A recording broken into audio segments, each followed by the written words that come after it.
pembukaan lahan secara besar-besaran, efek rumah kaca, dan lain sebagainya. Mau sampai kapan manusia merusak alam dan lingkungannya? Bumi sudah masuk ke tahap perubahan iklim ekstrim.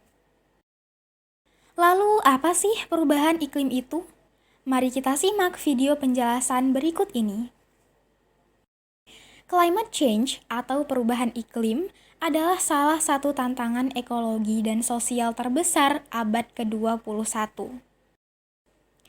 Sosiolog telah memberikan kontribusi penting bagi pengetahuan kita tentang penggerak manusia dari perubahan iklim kontemporer, termasuk pemahaman yang lebih baik tentang dampak struktur sosial dan ekonomi politik terhadap emisi gas rumah kaca nasional, interaksi kekuasaan dan politik di sektor korporasi dan dalam sistem kebijakan, dan faktor-faktor yang mempengaruhi tindakan individu oleh warga negara dan konsumen. Setiap perubahan jangka panjang dalam pola cuaca rata-rata, baik secara global maupun regional, perubahan iklim telah terjadi berkali-kali dalam sejarah bumi dan karena berbagai alasan. Namun, perubahan suhu global dan pola cuaca yang terlihat saat ini disebabkan oleh aktivitas manusia. Dan itu terjadi jauh lebih cepat daripada variasi iklim alami di masa lalu. Perubahan iklim bersama dengan stresor kesehatan alami dan buatan manusia lainnya mempengaruhi kesehatan dan penyakit manusia dalam berbagai cara.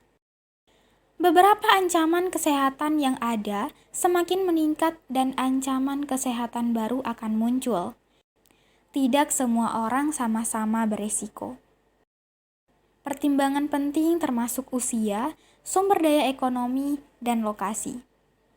Kesehatan masyarakat dapat dipengaruhi oleh gangguan sistem fisik, biologis, dan ekologis, termasuk gangguan yang berasal dari dalam negeri dan luar negara.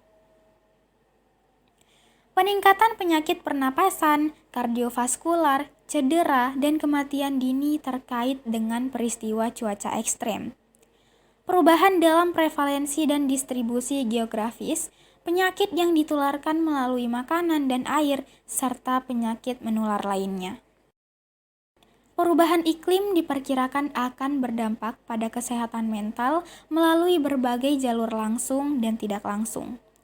Jalur langsung termasuk paparan peristiwa traumatis seperti kebakaran hutan dan peristiwa terkait cuaca buruk lainnya.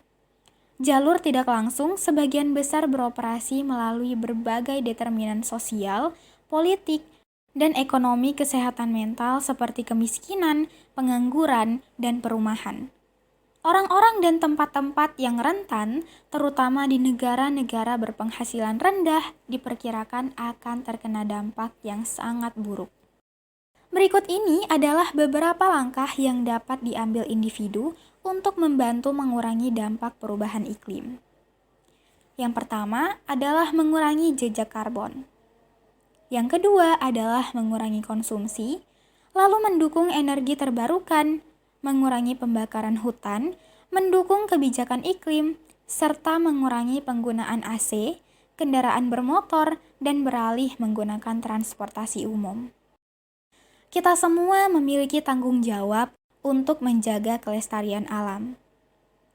Dengan bergabung dalam upaya pelestarian lingkungan, kita dapat mencegah kerusakan lebih lanjut pada planet ini. Penting untuk diingat bagi kita semua bahwa bumi adalah aset manusia bersama. Kita harus menjaga dan melestarikannya agar anak cucu kita kelak bisa meneruskan hidup secara nyaman. Mari bersama-sama menjadi bagian dari solusi untuk masa depan yang lebih baik.